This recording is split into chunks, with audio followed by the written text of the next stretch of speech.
It's important though.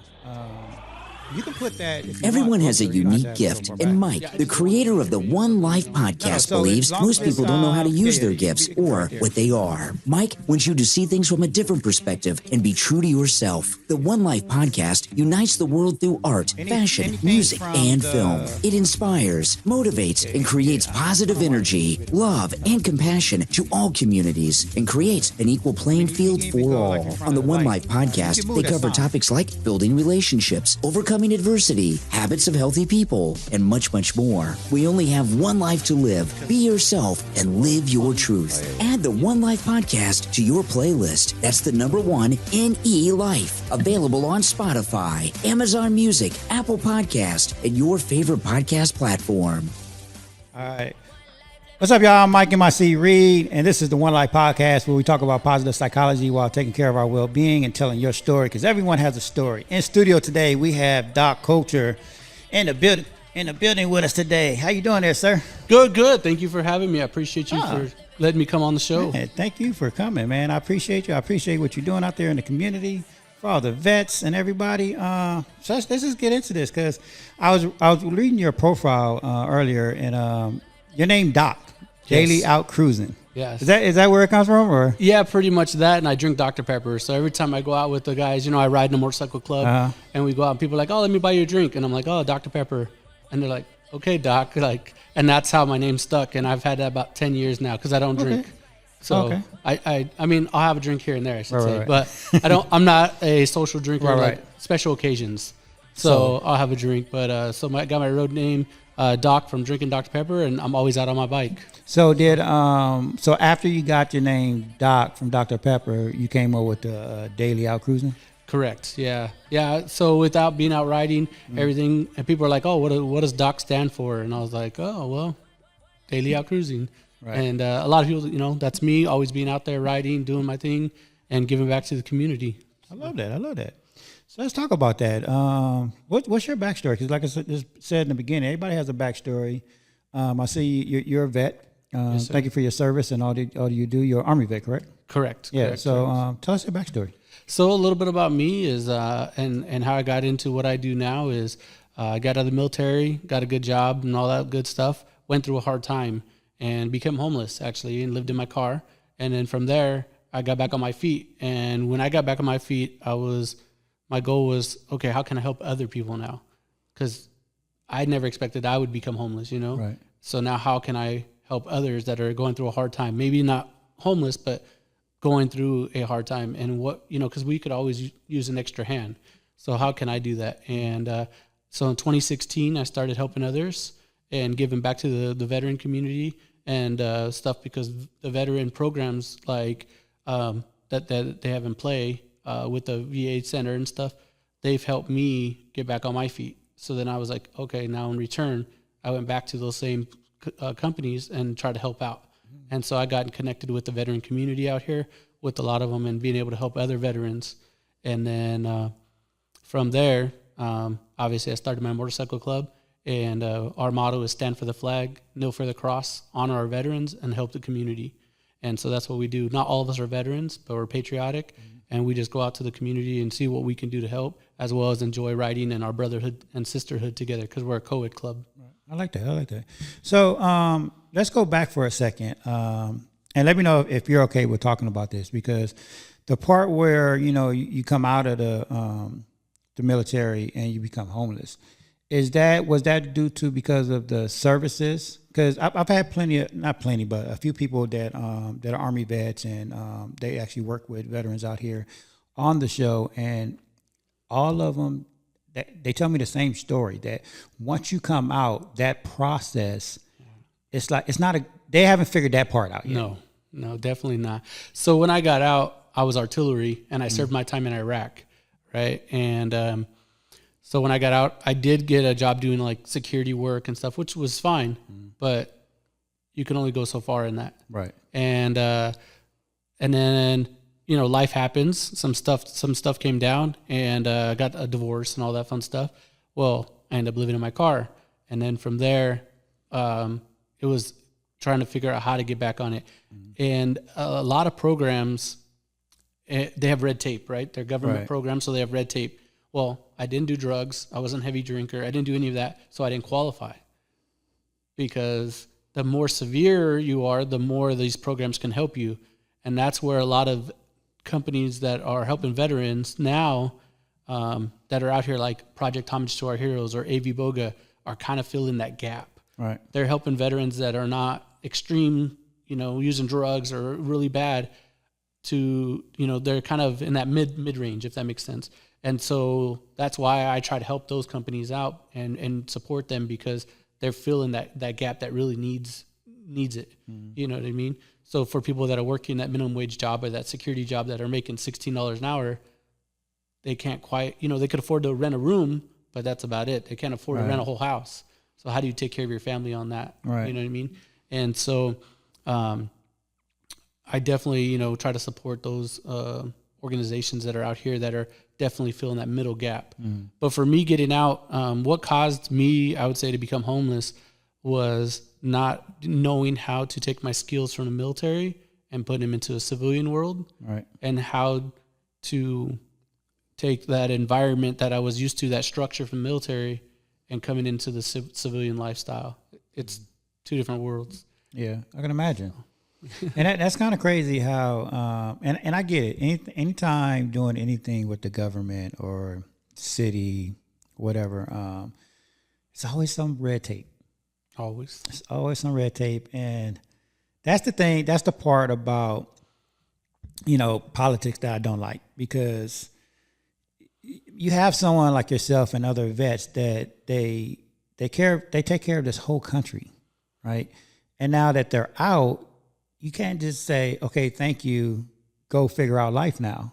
Yeah. You know what I mean? Like there's something wrong with that. Yeah, there's for me, when I got out, there was the GI Bill, so I was able to use that to go to school, but I was never an office person. And so when they told me, oh, you can just go to the school and you can do it. And I was like, cool. And I was like, well, how do I do this? Right. And then I tried to go and I felt like I was jumping through hoops, and I just walked away. I was like, forget this. Right. Could it make it difficult? And yeah, it was just to use my GI Bill to go to school. And I was like, forget this. So finally I had somebody that sat down with me and walked me through it. Then I got it. And then I went to school, and now I have my bachelor's degree. Oh, nice. So well, congrats on that. Thank you. Yeah. But if it wasn't for somebody to take that time to help me, I wouldn't have ever used my GI Bill. And that with the other programs helped me get out of my situation that I was in. All right. Even with, and that's great. And I'm glad there was someone out there to help you, because that's very important. That's why it's important. And I appreciate people like you now that's actually stepping up and doing other things. And like you said, Boots on the Ground Alliance. I got a good friend, Yvonne, who works, I forgot the name of her company. Sorry, Yvonne. But I know she's part of the AV Wellbeing Coalition. Correct. And she supports veterans like to the fullest. And so she's great doing it. And I appreciate people like that that's stepping up and like really helping. Yeah, there's a lot of good people here in the Antelope Valley now.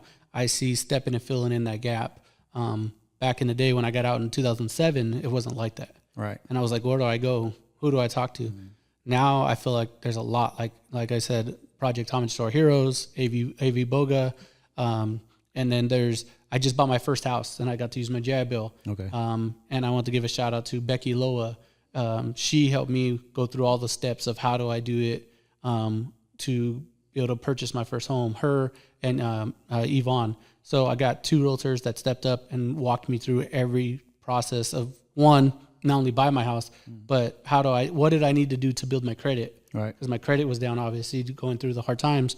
So they helped me build that up and then buy my first house and use my GI Bill. Right. And that's important too. A lot of people are scared to buy homes. I'm on my second home, and the first home I bought, the process was real simple. But I think that's because I had good people.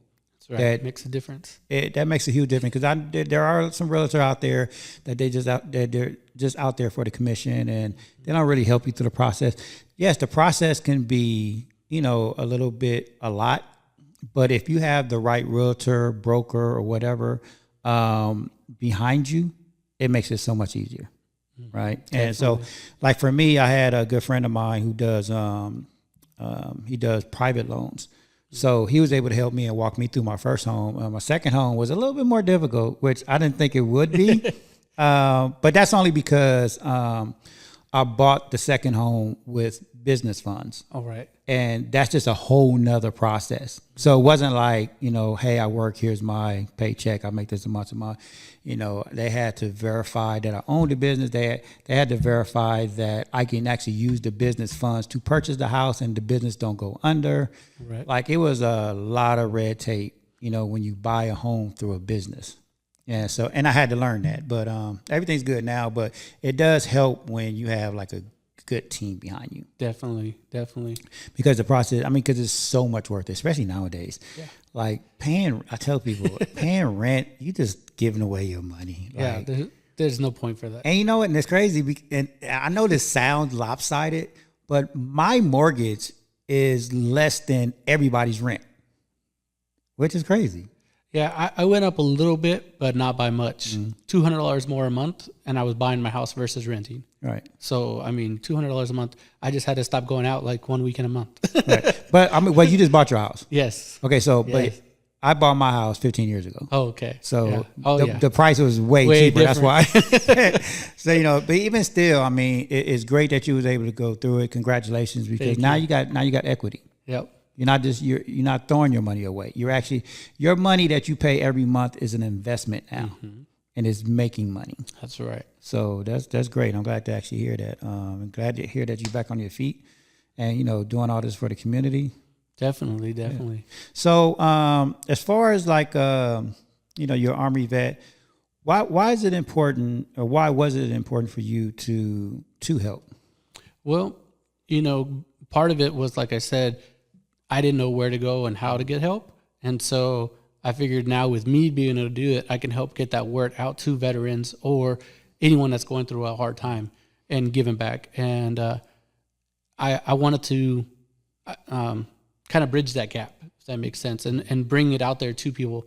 And with so many organizations that are here in the Antelope Valley now, a lot of them, like Coffee for Vets, they do a lot of great things for vets, and they meet over here on Monday mornings over at Crazy Autos on Avenue I. And that's great. But for a lot of the younger vets, they can't make it on Monday morning because they're at work.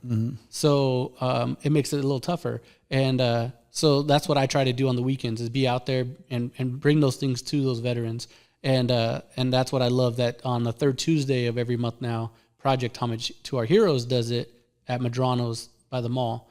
So that helps bring the younger vets that are during the day, all day working, that can't make that Mondays or Tuesdays over at Crazy Autos. Okay. So, and what is in your opinion, what do you see out there? Because obviously you're out there a lot. What do you see that's still missing for our veteran community, or just in general? For our veteran community. Okay. So I would say in our veteran community, one of the biggest things that is missing still is being able to receive services on the off hours. So if you work a 9 to 5, there's still not a lot that offers after 5 o'clock on the weekday or on the weekends. And so if you're trying to file for your VA claim, or you're trying to see a therapist or any of that, a lot of that is still Monday through Friday, 9 to 5. And I would say that makes it difficult for a lot of veterans to get that service outside of when they're not at work. Right, because and they can't afford to take off work. Exactly. Yeah. So then it's like, what do I do? Do I go see and get services or get my appointment, or do I go to work? Well, I need my paycheck to be a full paycheck. Right. And I know some jobs don't even give you that flexibility. So do I lose my job to go, like, you know what I mean? Like, exactly. It is decisions out there, and they're hard, tough decisions. And I can see that being a need. That's a tough one. Yeah. So definitely more, if there was a way to get more services available on weekends and after your normal 9 to 5 business hours. Or at least extend the hours, at least one. And I get, like, certain people, that do offer these services, they want to go home to their families after 5 o'clock. Right. Like, I get it. But maybe the solution is maybe one day out of the week, maybe on a Monday or Wednesday, you just extend your hours to like 7 or 8 o'clock. Yeah. That would make a big difference. Not every day, but just that one day for a few hours to give these veterans time to, get there. Yeah, I think one of the things that they did recently, not too long ago, is they have the VA clinic here now in Lancaster, and we are able to get a lot more services there than we used to be able to. Back in '07, it wasn't like that. We had to go always down the hill down to LA, to West LA. But the last couple of years, they have made services available local, but they are still 9 to 5 hours. Right. One of the things that that really concerns me, and I was just talking to a friend of mine. His name is Jimmy, and he's from the Marines, retired Marine, and he works with the vets. I don't know if you know him, Jimmy. I forget his last name, but he does a lot of work out here, and he's been on the show. But he was telling me the last time he was on the show, and I was just talking to him a couple of weeks ago when I ran into him. Like a lot of the vets, it's the homeless problem. Yeah, a lot of the vets, when they come out, the only thing, like, we want to see them, transition into a home, right? Mm-hmm.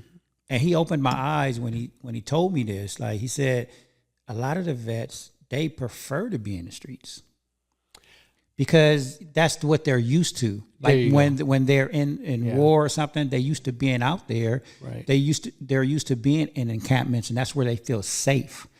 Just because we feel safe and we have a home doesn't mean that that's what they want or that's their comfort zone.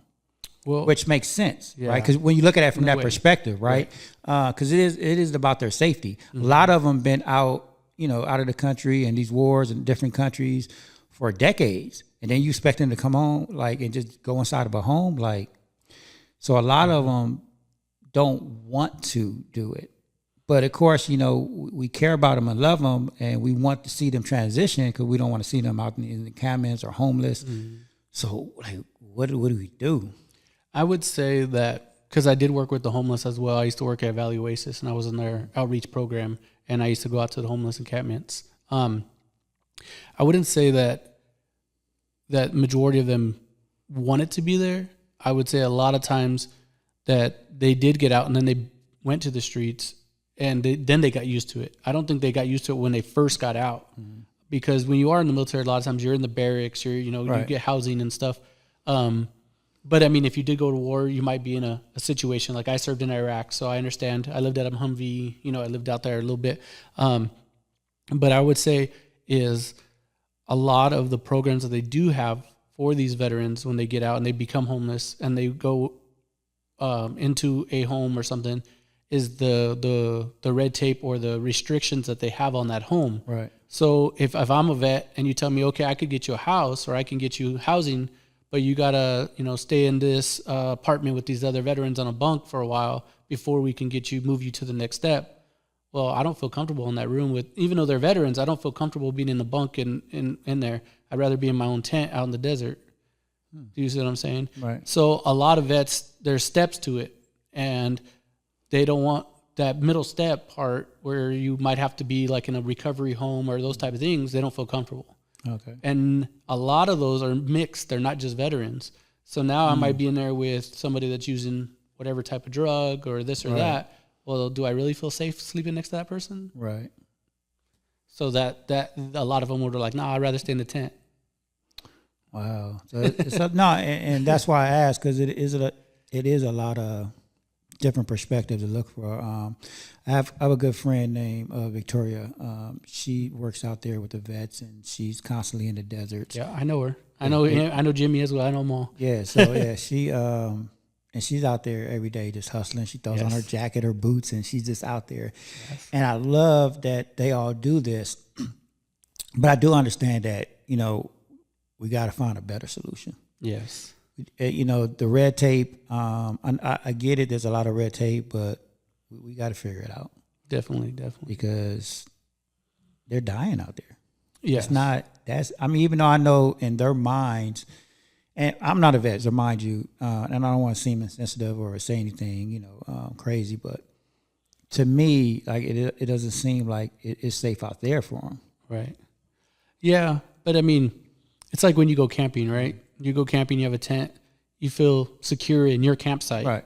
Right. So when they build their campsite, that's their domain. They feel comfortable in it. Right. But to go from that to have to share a room with somebody, what is your domain? Where's your protection? Right.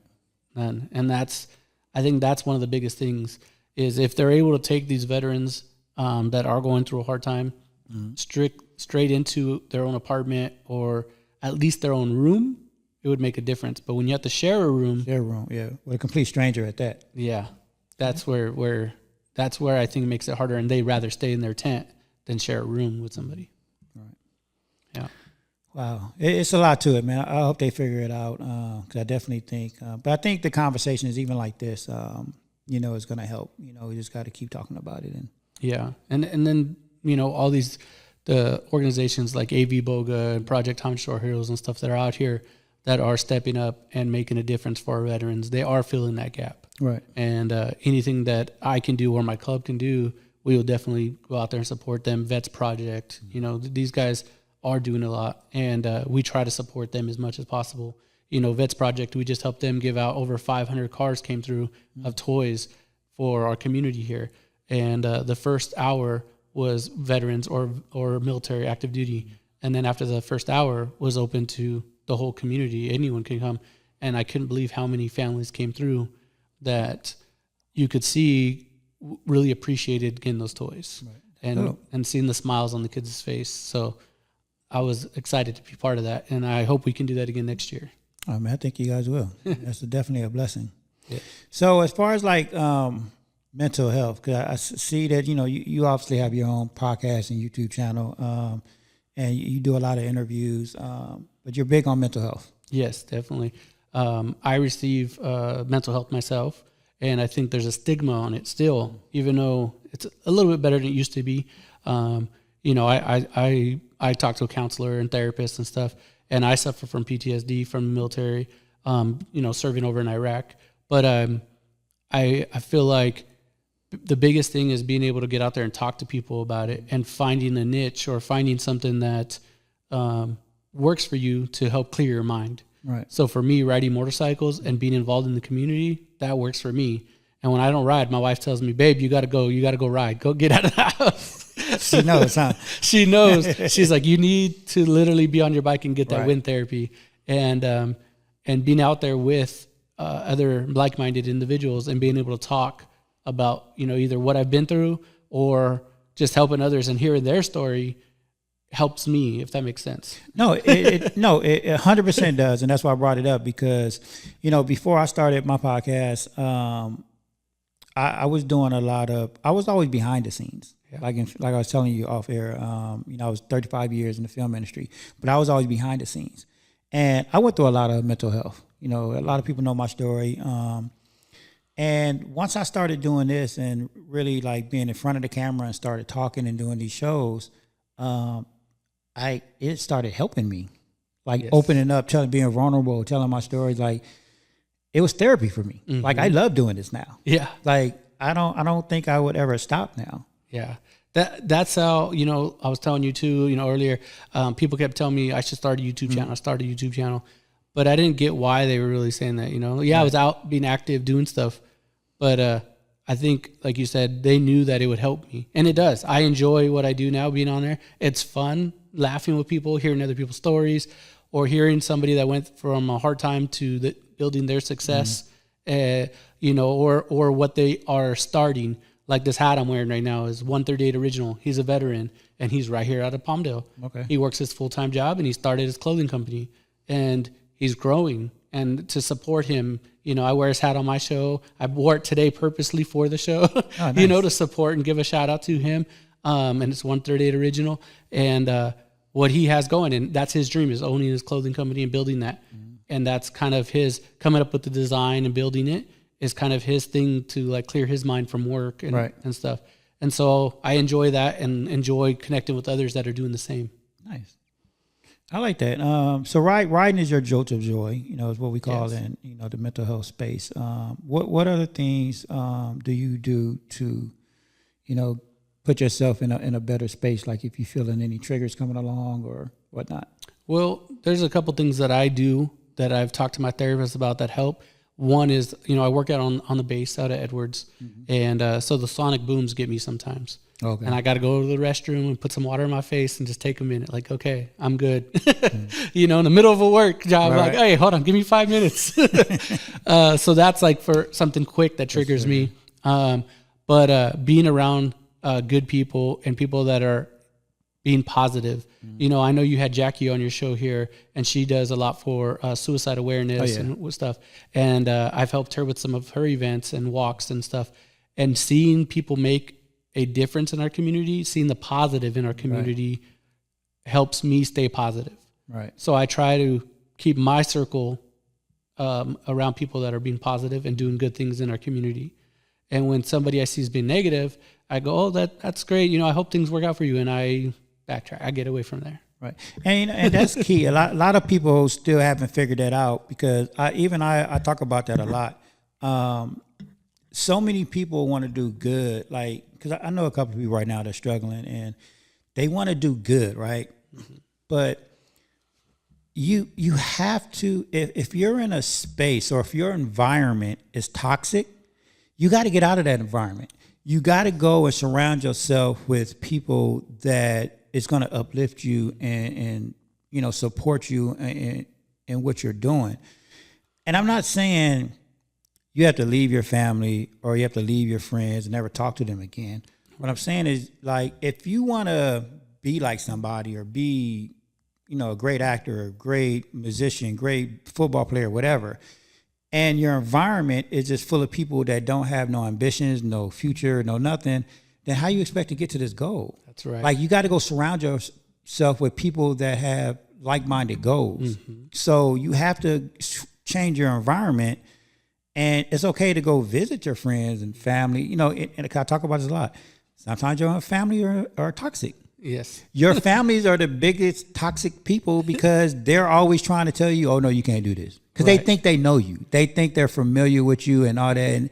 But they don't really know your heart and your visions, you know. So sometimes you have to leave that.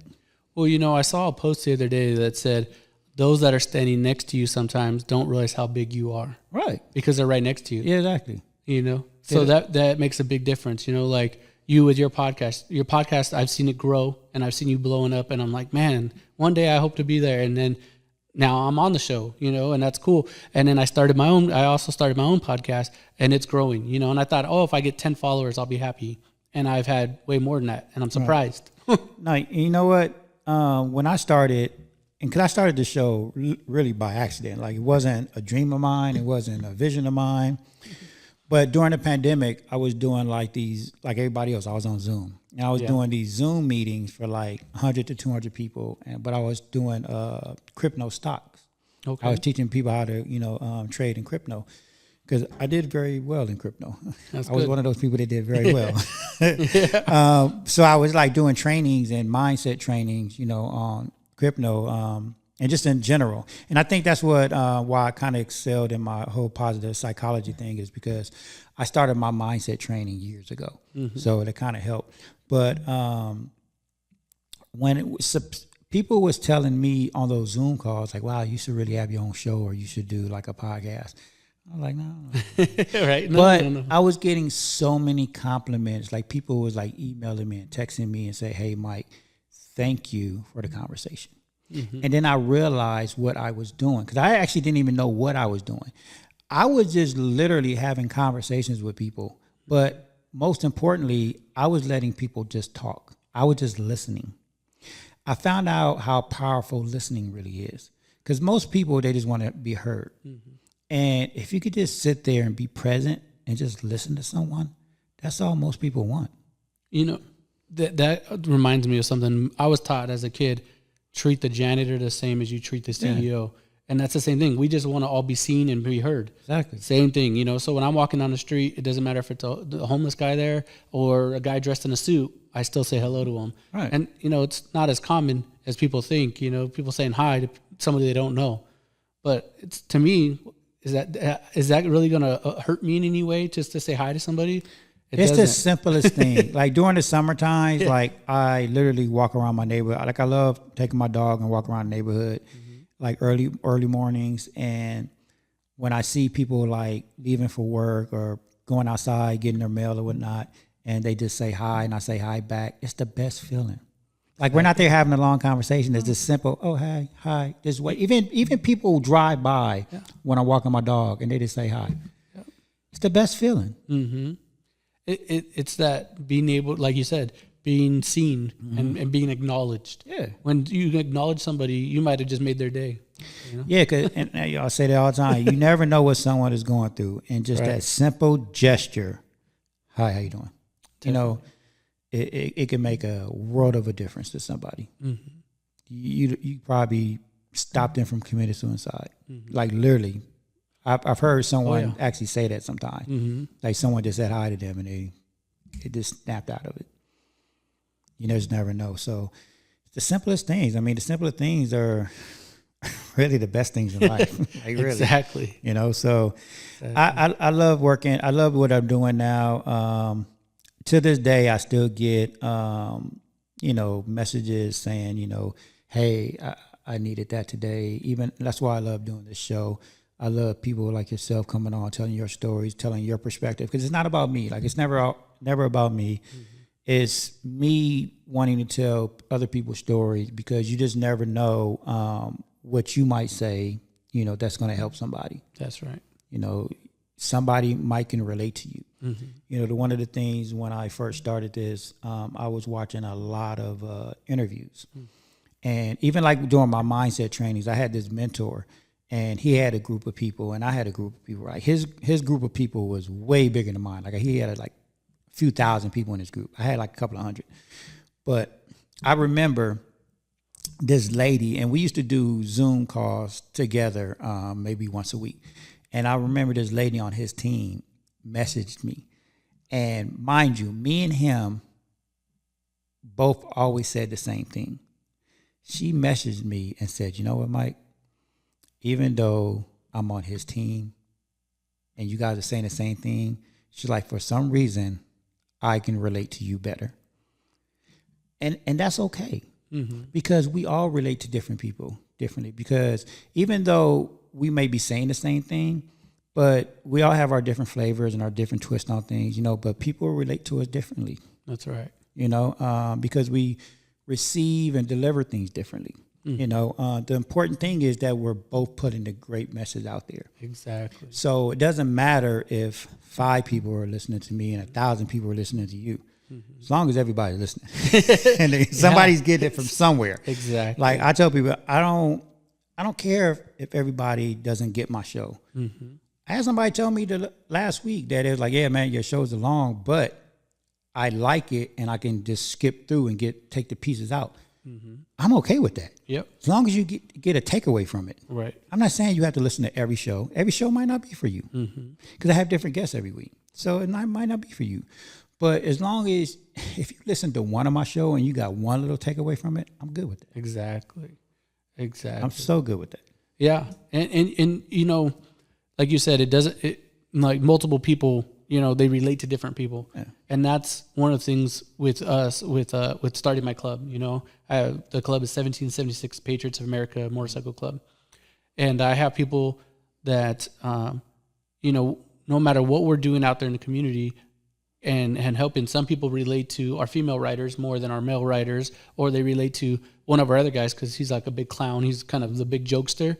But then he puts a smile on those kids' face or helps the community in that way. And so it doesn't matter who in the club that they connect with, long as that we're all being able to give back and help the community, Right.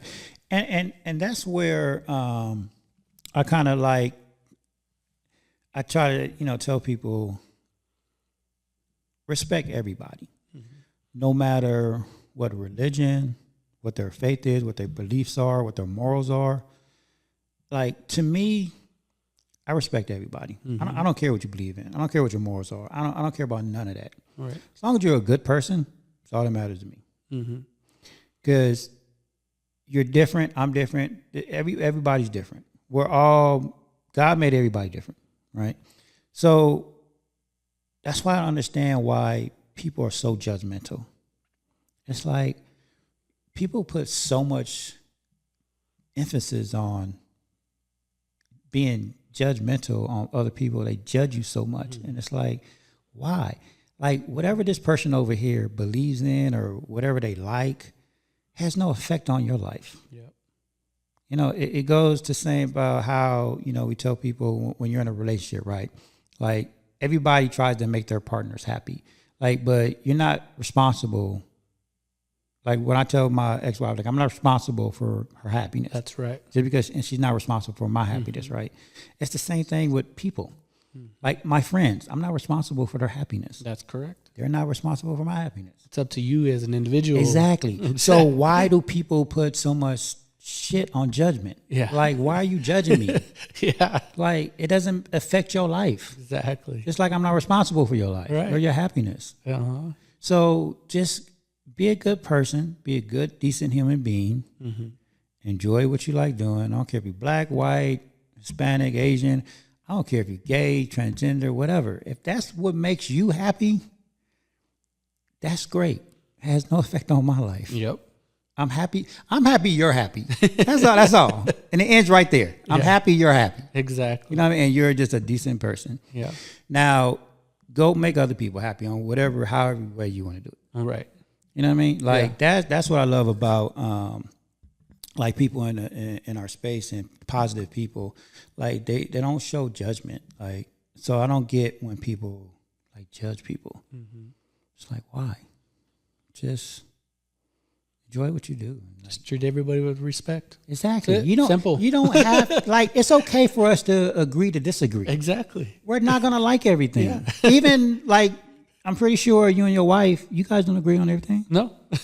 and it's okay. Right. It's okay. I don't like chocolate ice cream. Yeah. Maybe you do. Something's wrong with you. I mean, you know what I mean? It's okay. Yeah. But it really is that simple. I think people put way too much on judging everybody. And it's like, why? Like it takes so much energy to judge someone. And then you sit there and you gossip about it and talk about it. And for what? Like, how did that better your life? Right. Like it doesn't. All right. Yeah. I don't get it. I don't get it. I sit there and I watch people all the time. It's like, dude, like, cause they tell me about people and I'm like, cause I do the show now, people feel like they can always talk to me. Oh yeah. So I get it all the time. People are like, oh, did you see so-and-so? They did that. And I'm like, dude, like, who cares? Right. Like, Right. I really don't care.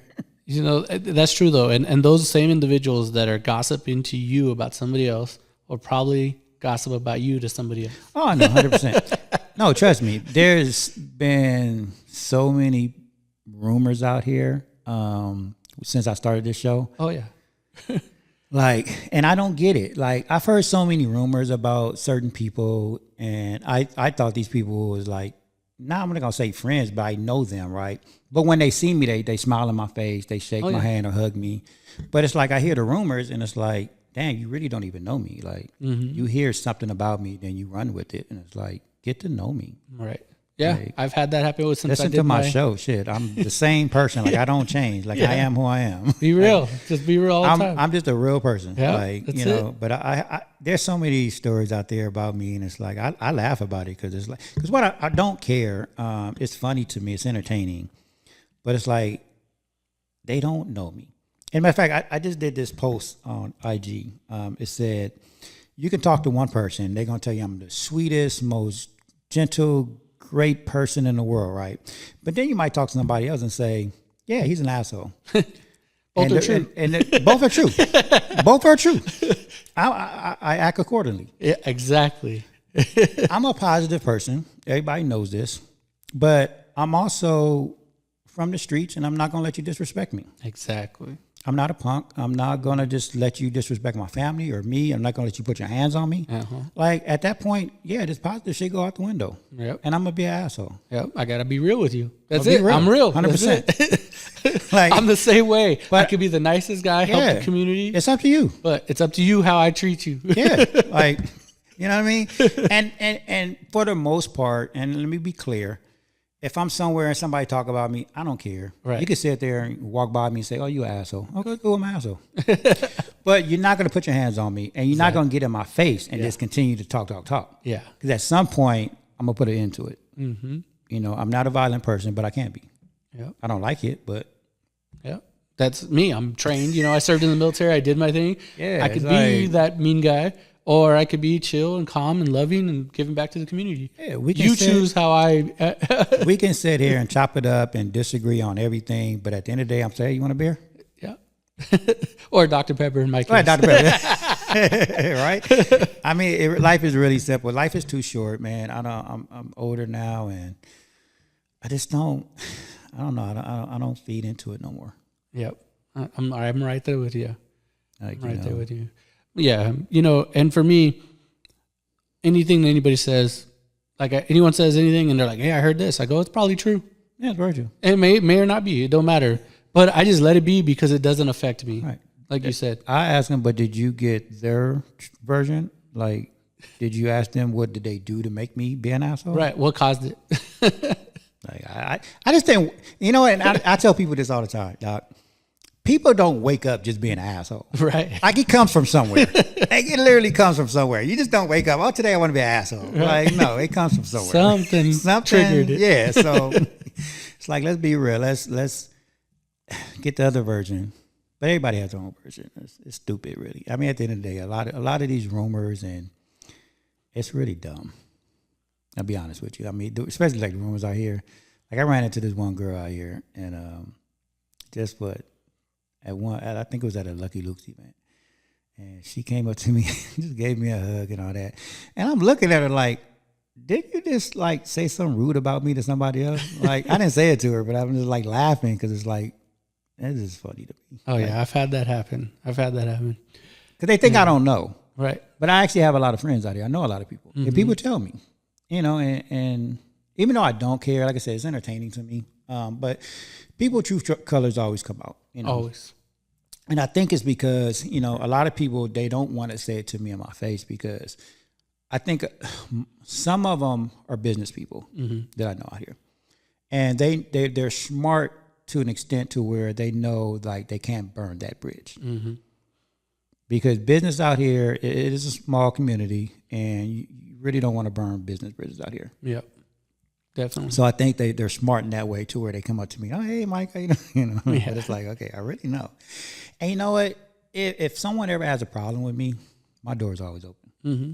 Come talk to me. Yeah. We'll probably be able to solve it anyway. That's 100%. what I always say. Because it's probably a misunderstanding. It's always a misunderstanding. And it's always a stupid misunderstanding. Yeah. You know what I mean? Like, 100%. Like, I will buy the drinks. Right. I'll take you to dinner. Like, let's talk about this.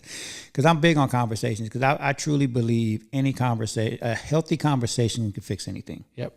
Even if at the end of the day we disagree, we're going to still walk away, agree to disagree. Right. And you feel better about it. Yeah. And you feel like, hey, I got this off my chest, or they got this off their chest. And then we talked about it. And now it's, even if we disagree on it, it's been addressed. Yeah. And I honestly, and I get it. Everybody don't connect, right? Everybody don't click. Everybody don't click business wise because we all do business differently. At the end of the day, I don't wish no harm on nobody. Mm-hmm. I wish everybody well. Yep. It's okay if, like, for instance, if we don't click on business, it's okay. I don't have no problem with that. Right. It's enough for everybody. Now we just got to get you out there on a Harley, get you riding. I've been wanting to do that. No, because two of my good friends, they ride. Really? And they've been trying to get me to ride. They don't live out here though. Okay. They live in one lives in like right past Victorville, and the other one lives in LA. But they've been a part of motorcycle clubs for decades, and they're my best friends because I'm part of the Mason fraternity. Oh, yeah. Uh-huh. So they're my Mason brothers. But they've been trying to get me to ride. I just haven't. I used to ride when I was little. Okay. I just never got my license, and I almost bought a motorcycle almost a year ago. Almost did. So I think 2024 is your year. You're gonna get on a bike. It may be. And you know what stopped me? Because I actually went down to the dealership. It was the one right across from Jethawks. Oh, okay. Rider's Choice. Yeah. Yes. I went over there and I was going to buy one that day. I didn't have my license. So I was like, hey, can I ride it out here? He was like, no, you got to have a license. You got to have somebody with a license right. And then I went to go look, and this is honest God truth. Like, I went home and I looked up, okay, how do I get my motorcycle license? I think it was like too many steps for me. Mm-hmm. I had to go take a class, and it was like a 4-week class at Harley Davidson or something. It's just a 1 weekend class. It's just a 1 weekend? 1 weekend class. For some reason, I saw 4 weeks. No, it's 1 weekend. They might have broke it down to 4 days, but normally it's 3 days. Mike over at AV Harley handles that. He does a great job, Michael. He handles that at AV Harley, and you could do that class, but you don't have to do the class to get your license. you can go down just to the DMV and take the written test and get your permit. And with your permit, you can go buy a bike and ride it out if you know how to ride already. Oh, okay. Yeah. So there's different ways you can go about it. A lot of people don't like taking the class or taking the riding test at the DMV because most people fail that. Like 80% of people fail the riding course at the DMV. So that's why they take the class. And the class will help you prevent from having to take the writing portion of your test. Oh, okay. I got it. That's how that works. But And why do people fail? I guess they're just really strict. I don't know exactly. Or is it like real estate? Because like my family's in real estate, and like I took my courses to get my real estate license, but when it came to the state test, I didn't take it, and I still have like another year and a half to take it. I'm still debating, but a lot of people, but because I've been in real estate for like I want to say 20 years, like I know real estate. Yeah. But everybody in real estate told me when you take the test, take everything you know out of your mind because none of that shit's on the test. Right. They try to trick you. And even taking the course, like I actually, it's 6 different tests. I actually have all 6 tests. And it is. It's like dumb answer questions. They try to trick you. And it's like nothing about, I mean, it's about real estate, but it's not. It's not nothing you're going to use. It's one of those stupid tests. Like why would you want to ask me this? From my understanding, the DMV one, it's the same one that they do like at the course. When you take the course, when you take the writing course, my understanding is it's the same test, but the instructors are really strict on it and you're by yourself. So people get more nervous compared to when they're in a group doing it at the writing academy. And then they're like, oh, okay. Cause you're kind of having fun. And then you get tested and you're like, okay, well that was it. Make it easy. Yeah. They take the stress factor out of it. Exactly. And I think that's what makes the biggest difference, for that. But, yeah, I mean, we'll get you out there on a bike and, you know, maybe we'll do the parade or something one day, you know. No, I do. It's fun. I want to actually get a bike. Cause I mean, like I said, when I was younger, I used to ride, and I actually missed it. Yeah. And I see everybody ride, and I'm like, dang, I want to ride. Yeah. It is dangerous out here. Don't get me wrong. As people say, it's dangerous, but I mean, you got to enjoy life. No, I mean, you do. I mean, you got to do the things like it's part of your jolt of joy. So yes, you got to do that.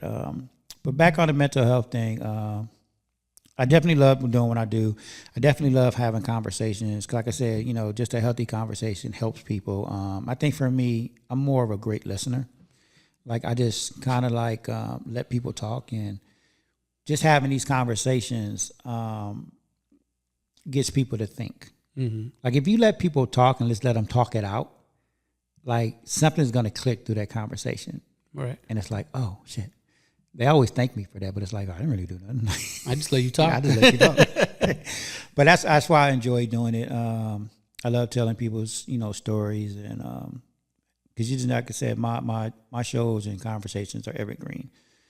Like somebody 5-10 years from now might listen to your story and might get something out of it. Yeah. And that's the important thing to me, and that's why I enjoy doing it. Why I'm gonna continue to do it. But I love it. But what's next for you? Well, for me, I would say this next year, I'm definitely focusing more on my podcast because I wasn't staying consistent, and I think that makes a big difference. That makes a huge difference. I found that out.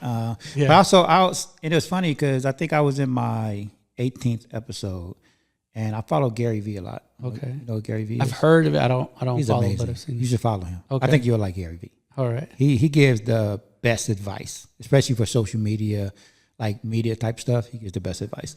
But one day, I think I was at my 18th episode, and I was watching one of his videos, and he was like, for a podcast, he said the best thing to do for a podcaster is to go and interview everybody, all business owners in your area, because they all want the free publicity. Right. And when he said that, I was like, that's what I'm doing. But then he said that most podcasters stop between their 4th and 8th episode. And he said that because they stop, because they don't get the numbers that they see, he said, you're not going to see those numbers until your 80th, 90th episode. And now that I'm like around my 90th episode, he was right. Like now I start to see the spike. And I was like, I don't know why that is, why it takes that long, but I think it is more of a consistent thing. Yeah. Like I had one person tell me a few weeks ago, he said he started listening to my show because it just kept popping in his feed. And he said he wasn't paying attention at first, but he said, man, this kept seeing your show just popping and popping, because I'm very consistent. Every Friday I do a show. Yeah. Every day I do a promo, and it just kept popping. And so he said, let me check this out. Right. But it is important to be consistency. But that's what they need business, though. Yeah, yeah. So for me, I was doing it as a hobby, on the side, and it still is. I do it for fun, but I do have my first sponsor now. So Doc Moto out there, they deal with injury and car accidents and stuff, and they're my first sponsor now. So they're helping me out, and I'm being consistent every week putting something out. Where before I would put one out, a month later I'd put one out, a week later I'd put one out. Like, it wasn't the same. It was just whenever. Well, right, but that's and again I just know a lot of this because, again, I was in TV. Mm-hmm. And I used to actually work with, like, on a kids show that I worked on, we actually worked closely with YouTube kids. Okay. So I worked with people that used to work at YouTube that told me a lot of this stuff. It doesn't matter when you put your stuff out. It could be weekly, bi-weekly, it could be even a month. But once you start, that's where you got to be consistent. So if it's once a month, then continue to do it once a month. Right. Like the first Mondays of every month. Mm-hmm. Because now your listeners and your followers, that's when they know they can find you. Exactly. But if you're all over the place, they don't know when to find you, and they're going to forget about you. Yep. But if they know, man, Doc puts out a video the first Monday of every month, I'm going to look for it. Yeah. That's where a lot of people fail, because they don't realize that, like, once your listeners are used to something, you got to keep it that way. Yep. So it's not like you have to do it once a week. Mm-hmm. I just chose to do it once a week because a lot of times I didn't have nothing to do. But but that's what I have, and I already booked people all the way out to March already to be on my show and talk to them. And some of them are in my studio, which I do at my house. I have a little studio set up, and then some of them are virtual, and so I have some just doing it off their phone and stuff, and then I put it together, and it's good to go. Right. And I got people all the way up from Visalia all the way down to Long Beach to San Diego, that are going to be on it. So I'm excited. Right. So, I mean, how far are you taking it? I mean, do you have bigger plans or? So, yeah, my goal with that, I mean, obviously we always want it to blow up, right? We always want, it's nice to see other people enjoying what we do as much as we enjoy what we do. Right. But I would say my biggest thing is making an impact with it, and kind of highlighting other people that are progressing in their goals. I have a gentleman I just interviewed, Michael L. Hernandez. He does behind the scenes for amateur UFC fights and MMA. Okay. And I just had him on the show, and he does all the interviews after the fights and all that stuff. And he's a young college student that, he's, I don't know, 23-ish, somewhere in there, young man. And he's starting that, and to interview him and have him and see him grow from when he first started with his cell phone interviewing people.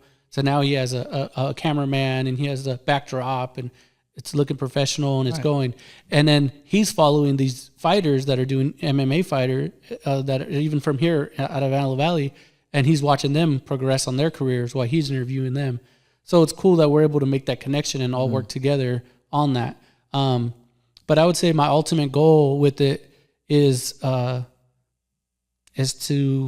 I would say just keep growing and making a bigger impact, because the more that I grow, the more of an impact I can make on the community and individuals. Right. So, and the most important part about that and what you're saying, and I watched that video, is everybody started from something. Mm-hmm. Everybody started with 0 followers, first of all. Yeah. That's important. Like, did nobody start with 100,000 followers? Everybody started at 0. Yeah. But if you look at everybody's success, no matter who they are, they started somewhere. Mm-hmm. Most people just don't see the struggle. They see when people blow up. Yeah. That's when they pay attention. But like if you just have a dream today or an idea and you tell people, oh yeah, I want to do this, they're not going to pay attention to you until you blow up. Mm-hmm. All the struggles and adversities you're going through, they're not going to pay attention to. They don't see that. That's why people don't realize that we all started somewhere. Yep. We all started with a phone or something. Like, we just didn't all start with all this. Mm-hmm. Like, you know what I'm saying? This is my second studio. Like, so I didn't start with this. Like, I started, where did I start? Matter of fact, if you really think about it, I started in my home office during the pandemic. Yeah. That's when I did my first video on Zoom. I didn't have these mics or anything. I actually had earpods. Yeah. So we all had to start somewhere. Right. But as long as you stay patient is key, and consistent, you're going to scale. If you have those two ingredients, at some point you're going to scale. Right. And you're going to see the difference, and you're going to continue to grow. But you just got to stay consistent, and you got to have patience. It will happen. So I would say that's my biggest thing for 2024 is staying consistent and learning what I can do from one show to the next each week. How can I improve it? You know what I mean? And if I didn't catch it that week, maybe 2 weeks down the road, oh, you know what? My audio, I can adjust this, or I can use, a different editing software that might improve my quality, so things like that is what I'm working on now. And still getting guests, you know what I mean? Having a guest every week. Sometimes that's tough. Like, I'm like, oh, I haven't got nobody and I got to put a show out soon. I guess I'm going to talk about myself. But, I mean, you know what? I don't know if I just been very blessed because I'm approaching my 100th episode and I never had a problem getting a guest. Because I go back to what Gary said. These businesses, they all want the free publicity. Right. So I think between small businesses and these big businesses, you're going to find someone like, yeah, I'll be on your show. Yeah. To me, and I think that's where I say I've been blessed because I'm booked out. Like I try not to book out more than 2 months. Yeah. Literally, I have a long list. I literally have a long list because people always ask me, hey, I want to be on your show because I'm always out. Right. And I do literally have a long list. I am selective at sometimes. Like there are sometimes I bump people up or I slide someone in. That's only because I'm being strategic with my guests and what I'm putting out there. Right. So it's not that I'm just pushing people back, but it's got to flow. It got to flow. Exactly. I got to be strategic about it. So yeah, sometimes I do slide people in. Sometimes, I make people wait a month or so. But I try not to book too much out because I don't want someone waiting 4 months. Yeah. Because literally, if you see my list, I can literally book out the whole year if I wanted to. Yeah. But I'm not going to have someone wait 4, 6, 7 months. Like, you know what I'm saying? I'll call you when it's closer. Closer. Yes. But I think for me, it's easy to get a guess. Yeah. I don't want to jinx myself. I don't want to jinx myself. For me, I think starting off because I wasn't consistent, it made it hard for me to get guests because I wasn't being consistent of when I was doing it, how I was setting it up. Now I think at the last couple of months, I've been trying to get it in order for 2024. I didn't want to wait until 2024 to do it. I want to plan it now and get it in order for 2024. And that does help. I'm going to be honest with you. Again, it goes back to that story I was telling about how this one person was like, man, you just always on my feed. Like, because I am consistent. I think a lot of businesses out here, they see that I'm consistent. The city of Palmdale are big supporters of mine. They've asked me to do, events for them. Like I hosted their summer concerts this past summer because they see that I am consistent and that I'm serious and that this is not some side thing that I'm doing. Right. Like they see that I'm not going nowhere. Yeah. Yeah. Like I'm definitely not going nowhere because I love what I do. I love the community out here, and I'm going to continue to do it. That's right. So, I'll be right there. I'll be following. No, definitely. And I definitely want you on the new show that I'm doing, Real Bar Talk. That's a shameless plug, by the way. Yeah. But over there, because, it's crazy. I started that show because a lot of my guests that's on this show, a lot of them was like, hey, we should do like a 1NELife thing after dark, like with drinks and wine and all that. And I was like, okay, but then you're going to get people talking and that's when the truth comes out. Like, you get that liquor in you, the truth comes out. So anyways, good friend of mine, Mike Modell, who owns Alchemy Row, he was on the show and he's talking about doing a similar show. And I was like, man, we should do it. So we just started it. We're going to start it January 8th over at Alchemy Row. And, it's just going to be real conversations. It's going to have some liquor in it, but we're going to, again, go back to just being real. That's right. Say what you want, but it's all going to be respectful, and it's just bar talk. What we talk about at the bars. I think it's going to be fun. I'm excited to see that, and I'll definitely have to come by. No, yeah, definitely going to have you come by on that. But, man, thanks, Doc, for coming by. Any last words? Give me a mic drop, though. I need a mic drop from you. Anything that you want to leave the people, like any type of inspiring words.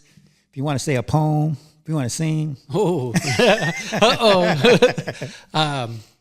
I would say for everybody out there to, going back to what we talked about, is especially for this next year, 2024, to stay positive and to treat everybody as equals, no matter if they're the CEO or the janitor, and try to do that for next 2024 to make this world a better place for all of us. Right. And if you do that, you're going to see a huge impact. Yes.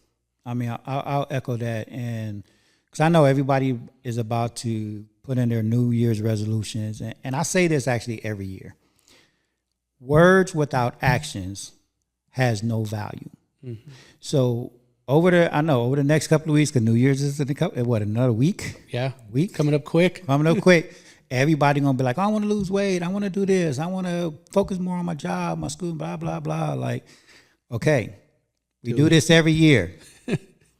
If there's no actionable steps behind anything, it has no value. Yep. So I'm being 100% real with you guys. Stay consistent. Push some actionable steps. Don't have, and I've said this before, you can have big visions, but don't have big ass actionable steps. Take baby steps. Yep. Trust me when I tell you, baby steps, small steps make the biggest impact. Yep. So when you setting your goals for 2024, do them in small steps, and I guarantee you're gonna see that impact. And don't be afraid. Don't be afraid to take that step forward. Exactly. Because if you're standing still, you're moving backwards. Basically, you got to move forward, even if it's baby steps. I just saw a good friend of mine just posted on her IG this morning. Jackie Hernandez.